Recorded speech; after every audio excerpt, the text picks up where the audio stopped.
U.S. champion, started out of 3. And guess who he's playing next? World champion. Only the world champion. But what a great time to turn your fortunes around. Oh yeah, it is Philidor with an early G4. Ambitious by Sam. Oh, Rook G1. That is definitely off the beaten track. This looks like Sam Shankland home cooked meal coming up. C7, C6, G2, G4, H6, Bishop E3, B5 in the Philidor. One of the great flexible points of the Philidor is our knight's not stuck on C6. Yes. It's depending on D7, there's no Bishop B5, so we do get this flexible C6, B5 options. A3, I'm going to get Peter to jump in on this one because this is so far fantastic for Sam. Yeah. Rook G1 is not new. It's an evolution because right now it seems like he has not met Rook G1. So in a way, is he taking same approach as Fabi, just trying all kinds of different openings that right, mixing up his repertoire. Just to throw his opponents off. Mixed up the repertoire so well, you get mixed up yourself. Exactly. It can happen. It Yeah. can happen. Let's take a look at Gukesh. Yeah. Knight C4 is an incredibly unattractive prospect to Exactly. to even think about, but you might have to. What was his? ED4 is a mistake. Yeah, you have to continue preserving the pressure. Yeah, I mean, don't you in these positions usually play Bishop B7, A7, A6? Yeah. Bishop E7. I wouldn't say it's very attractive because G5 at some point will happen and the files will start getting opened up on the king side. But ED4 clearly was connected to a miscalculation and he is now in trouble. He must have felt that he was ready to play knight takes G4. Something got messed up in the files. Yes, sir, you've played Pyrrhic before. Have you ever played the Philidor? Yes, I used to love to play the Philidor, but I never played it in these. Didn't face G4? Nobody played G4. Everybody played Bishop C4 against me and classical A4. chess, right? Yeah. And then what I was doing was again, they were not playing Rook G1. We're playing Bishop C4. So Bishop C, all my games basically went somehow like this, and they would commit themselves early with castles.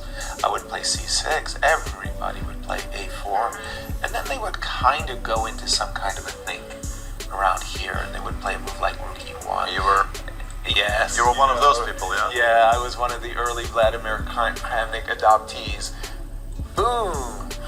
G5, and then Knight F8, Knight G6. And that was my routine, and it was remarkably effective. I'm guessing for open tournaments, this score is 100%. I know, it was just so great. People were playing A5, A6 against me because they just didn't even know what they were supposed to do anymore. And shockingly, this is actually not that bad. Yeah. People have been doing this quite seriously these days, and I think it has a special name even. But, yeah. But by the way, we do have Knight C4, but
not win that. He It didn't was even a come pawn close to up winning that.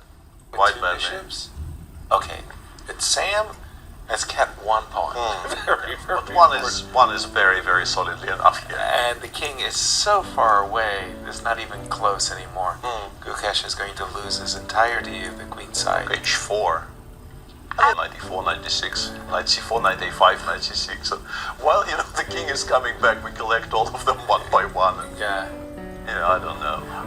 For me, With 20 seconds out, keep the rooks on the board. I'm with you, Nasi. I would just go munching right away. Rook takes a5, rook comes to c5. But I like what you said there about knight takes c4, e5. I just like the idea of collecting them without big, really sort of releasing the hand. Boy, I tell you, the hand from the crypt. I mean, they were going to put Sam in the coffin, seal his fate. Not so fast. Gukesh will feel aggrieved about this. But honestly, it's mostly self-inflicted. It is. It's from start, from the opening. He got a worse position and says, I think come back. But I've got to give Sam credit too. I mean, that little rook g1 home brewing with g4 Castle worked. long, walking into that bishop a3. Yeah, it worked out perfectly for him. King b2, a little careful. I'm greedy. I'm taking. very much like how he's postponing taking on c6. The king got cut off. Well, you can't put the king on b4 because then c2 hangs, right? No, you take and you play rook g6 and the king is still cut off, and then you walk towards the b4 square with the king, I guess. I mean, Knight b1, king c3, knight the ways to win this position are numerous. many, yes. Yeah. I like what Yasser is actually drawing there, And he said, okay. But he followed your prescription. Yeah, he begins Just with this. keeping the king at bay. By the way, Knight d1 check, knight king d1, c3. Yeah, very much has my And somewhere there, probably the game finally ends. Yeah. Yeah.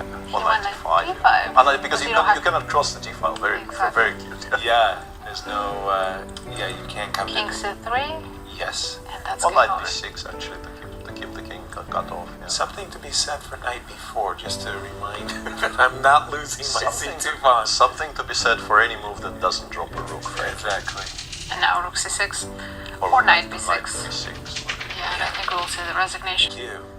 Bravo, Sam. Yeah. Very energetic handshake. there, Yeah, boys. by the way, you see Sam setting up the pieces. Let's go. Now I feel it. Now I feel it. Well, very eventful round. Not 5-0. No, only two decisive games. Both white wins, Sam and